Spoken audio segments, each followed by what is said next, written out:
అలాగే ఉండిపోయింది. చెవిరెడ్డి భాస్కర్ రెడ్డి, కరుణాకర్ రెడ్డి, ఇదంతా ఏంటంటే ఇంకెటు పోలాయిక వాళ్ళు. ఇంకా బొత్స సత్యనారాయణ వీళ్ళని కుటుంబాన్ని వీళ్ళని విమర్శించిన వాళ్ళే. నేను అనేది రాజశేఖర్ రెడ్డి అనే ప్రాణం పెట్టి రాజశేఖర్ రెడ్డి అని నమ్మి ఆ తర్వాత ఇతను వైసీపీ పెట్టినప్పటి నుంచి ఉన్నవాళ్ళు వాళ్ళు అట్టాగే ఉన్నారు. ఆ బ్యాచ్కి ఇష్యూ ఏం లేదు.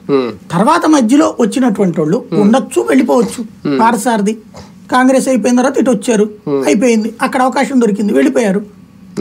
అక్కడ రాజశేఖర రెడ్డి లాయల్టీ ఏం లేదు ఆయన. ఇంకోటి రాజశేఖర రెడ్డి హయాంలో ఆయనకి మంత్రి పదవి రాల, అవకాశం కిరణ్ కుమార్ రెడ్డి టైంలో అనుకుంటూ వచ్చింది మంత్రి పదవి.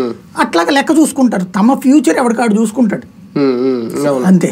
ఫైనల్ గా కూటమి పార్టీల్లో రేపొద్దున నామినేటెడ్ పోస్టులు అనేవి ఒక ఇష్యూను క్రియేట్ చేయబోతున్నాయా, లేదంటే మూడు పార్టీలు ఫుల్ క్లారిటీగా అడ్జస్టబుల్ మెంటాలిటీతో ముందుకెళ్తారా?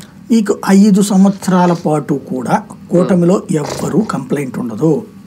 మీకు చంద్రబాబు నాయుడు కూటమి ఎప్పుడు ఎట్లా ఉంటుందంటే, బాబు తోసేసి తిట్టడం ప్రారంభిస్తే అవతలోడు కుయ్యోముర్రు అంటూ సమాధానం చెప్పుకోవడం ఉంటుంది తప్పించి వీళ్ళుగా విభేదించి వెళ్ళాడు ఇంతవరకు లేదు. అంటే జనసేన విజయం సాధించిన తర్వాత సాధించక ముందు చాలా వ్యత్యాసం ఉంది.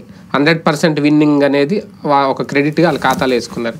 ఇప్పటికీ బార్గానింగ్ చేయకపోతే, ఇప్పటికీ నోరు తెరిచి మాకు పదవులు కావాలని అడగకపోతే ఇంకా అలా అడ్జస్ట్ అయ్యి ఉండాల్సిందే. ఎందుకు వాళ్ళకి కావాల్సిన ఇప్పుడు వాళ్ళకి ఉన్న సంఖ్యతో ఇప్పుడు రేపు పొద్దున మీరు చూడండి, ఇప్పుడు చంద్రబాబు గారితో కూర్చుని డొక్కా సీతమ్మ పేరుతో క్యాంటీన్లు పెట్టమని చెప్పి అడిగింది పవన్ కళ్యాణ్. అన్న క్యాంటీన్లు డొక్కా సీతమ్మ అన్నాడు. దాంట్లో కొన్నిటికి డొక్కా సీతమ్మ పేరు పెట్టండి అని బహిరంగంగానే అడిగారు. తర్వాతన చంద్రబాబు గారు ఏం చేశారు, ఈ మధ్యాహ్న భోజన పథకానికి లోకేష్ ఆ పేరు పెట్టారు.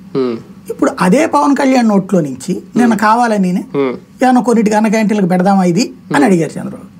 అంటే లేదండి అవసరం లేదు, డొక్కా సీతమ్మ గారి పేరు స్కూల్ పిల్లలకు పెట్టారంటే చాలా తెలిసిపోతుంది, ఇంకేం అక్కర్లేదు.